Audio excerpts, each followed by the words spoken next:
What was your favorite moment in Dawah? Like from your career of Dawah, what was your favorite, the most memorable moment you've had? Oh, there are many. I cannot choose as. Okay, well, I get the top two, top three. Many people ask questions where your mind goes blank and Allah gives you the answer. And some questions we wonder, what is the answer? And then I get up and say, brother asked a good question. In my heart, I don't know the answer. That's my style. So when a brother asks a good question, give me more time to, So a brother asks a good question and I don't know the answer. And then repeat the question, I don't know the answer. And then Allah gives the answer and then.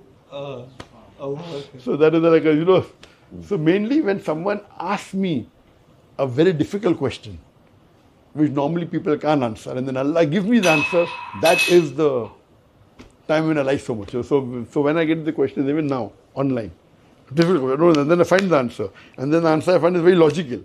So that the pleasure that I get is phenomenal.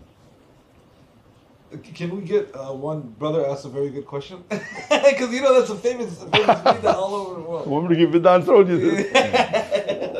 I have to do that in Dubai. There was a person by the name of Rahul. So he told that, and this person was Hindu. He says in public that I know more about Islam than my management where I've got an MBA degree from UK. And he says that I've read many tafsirs of the Qur'an. When the first revelation was given to Prophet Muhammad by Archangel Gabriel said, Ikra, anything. He's Hindu, he's good English. He said, Ikra, read. And the Prophet said, Mana Bekari, I cannot read. His question is that when the Archangel Gabriel told Prophet Muhammad, Ikra, read, what did he show him? Where is that thing he showed him? Is it in the museum? Is it in Topkapi Museum? Is it in Saudi Arabia? What did he show him and where is it now? It's not mentioned anywhere in the Quran, also in any tafsir. What did Archangel Gabriel show Prophet Muhammad? And what he showed him, where is it present now? If you tell me this. So his brother asked a good question. And I don't know the answer. And I repeat the question. And then I said, that brother, do you know Japanese? He said, no. I said, did I show you something that you said you don't know Japanese? And he tried to clap. And then he said Islam afterwards. So sometimes after, it is more of logic. The brother, do you know Japanese? He said, no.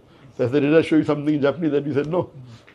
So of course, there are many of the questions are more of, logic and mantik, rather than knowledge. So that comes with practice, of course. Allah's help is the most important. And of course, when we were kids, we had milestone. I want to get a gold medal in sport. I want to give a talk with so many, I told you, So these milestones are actually irrelevant. When we were kids, it was there, So when I entered Dawah, I said, oh Sheikh, these are largest classes for 12,000. I want to give a talk to 12,000 people live. That was my aim. And now Allah has blessed us to give more than 1 million people, but that is not the target at all. So what should the intention be of the da'i? Like it's to please Allah. That's the main intention. Yes, enter Jannah. Please Allah and enter Jannah. Please Allah. That's more important. So pleasing Allah is more important than, of course, there are world milestones. Like we Sheikh Didar, oh Sheikh Didar, 12,000. So my aim was 12,000. Oh Sheikh Didar got the King Faisal Award. Even I want to get King Faisal Award. What is King Faisal Award? Nothing. So at that time, because Sheikh Didar got King Faisal Award, Sheikh Didar got so much donation. At that time, you got one gift $2 million donation. That is peanuts. So, so whatever Sheikh Didar was like an ideal, for us, So whatever he did was so largest audience 12,000. And see, Allah blessed us with 1 billion. Where is 12,000? Where is 1 billion? King Faisal Award, we got Faisal Award, we got the World Econ Award, we got Tokomali. So 1 million people in the audience. Live, sitting. That's nuts. How do you even fit an arena that big? No. It was an opening ground of 150 acres. And a big field or something? Yeah, sitting on the ground. There were chairs were near about maybe 100,000 more, 50,000 chairs. 50,000 chairs. And the remaining on the ground, on the field. Wow. 1 million people. 1 million people live.